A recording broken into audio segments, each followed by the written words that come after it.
Well, State Witness Sergeant Thabo Mosia continued his cross-examination in the Senzo Meyiwa murder trial today. 5 men stand accused of murdering the soccer star during an alleged botched robbery back in 2014. Proceedings resumed with Defence Advocate Zandile Mshololo focusing on a statement by former Gauteng Head of Detectives Brigadier Philani Ndlovu. Mosia initially testified that Ndlovu had signed his crime scene report, but on cross-examination today, he concedes that the signature isn't on the report. There is no signature for Brigadier Ndlovu there in that page. That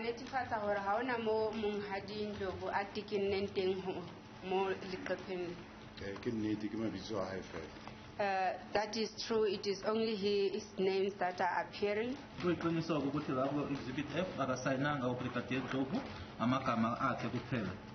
And in your examination in chief, you also mentioned that he signed on my report when you were testifying in the examination in chief. How no ofana ka bopaki ba hao bo stlhotlholong utse wa re o ile a tikena reportong ya hao? Ke se ke tlhalositse mabane hore ha ona sebaka sa signature mo scene reporting ka mokgwa a ngotseng ka teng ho ya ka nna ke signature ya hao. Yesterday I did make mention that there is no space for one to append the signature on this document.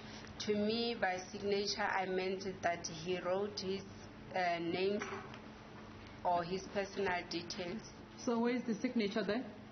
Jwale, who a guy's signature? It's not there. It is not here. The signature is not here. So what you were telling the court was not correct. The court also heard that Mosia left the Meyiwa murder scene to attend to 2 other crimes. Advocate Mshololo says this shows that he had prioritized the other crimes over the Meyiwa case. You left this crime scene of a murder case to go and attend the other crime scenes. Is that correct? That is correct.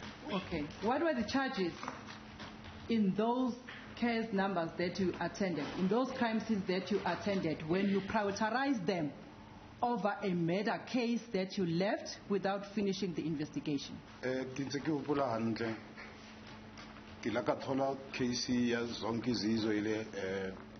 Business robbery.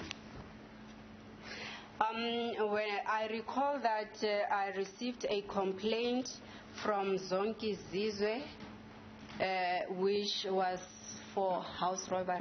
Business robbery. Which was business robbery. Advocate Romeo Nthambeleni joins us now for more on this case. Advocate Nthambeleni, good evening. It looks like the first witness, his evidence is crumbling right before our eyes, especially when it comes to the management of that crime scene.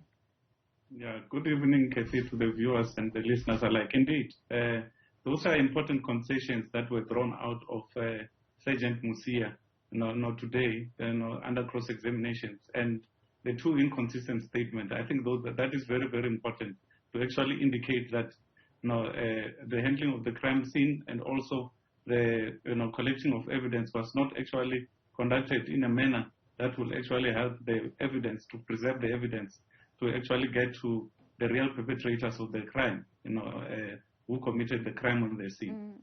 It's quite interesting because in the initial phase of his evidence, this is the police officer, Thabo Mosia, seemed to not want to be drawn on what may have happened on the crime scene before he had arrived. Today, of course, he told the court about the fact that the presence of politicians and high-ranking police officers automatically meant that the scene would have been tampered with. Now, what exactly he's suggesting there, I'm unsure. You're listening with the illegal ear. What did you hear? Yeah, I'm even listening with the legal ear, Kathy, doesn't give me clarity as to what is he actually referring to in terms of the crime scene being tampered by the politicians actually visiting the house and touching things, and it's not yet clarified. But as you are rightfully saying, once the person is under cross-examinations, they there are a few things that they cannot actually answer to, because you could see that Advocate Michelle was persistent and she wanted answers, and rightfully so, because these are the people that attended the crime scene. So you cannot choose the before and the after the fact. You have to actually give clarity as to what has happened when you arrive at the crime scene, and what exactly did you do at the crime scene to secure the crime scene as it is actually required by the law, so that you can preserve the sanctity of the evidence that you are finding on the crime scene. The credibility of a witness is crucial to any case, regardless of which side is arguing. What do you think the concessions today, what do you think that impact will have? Yeah, absolutely. I think we must see the evidence in its entirety. This is just a single witness who has attended the crime scene. So let's hear the other witnesses that will come and actually testify, because the court does not look at the evidence in isolation of other evidence that was actually secured at the crime scene. So what is important is to get to the bottom of, at that fateful day, what happened and who actually fired the shot that killed the deceased. And that is where we actually want to get to. And with time, memory lapse, and the court is actually aware of that and what has been transpiring in this case. So the inconsistencies are important, the concessions are important, but let's look at the things in their own totality. All right, so I guess it's early days yet for this trial. Advocate Romeo Nthambeleni, let's leave it there for tonight.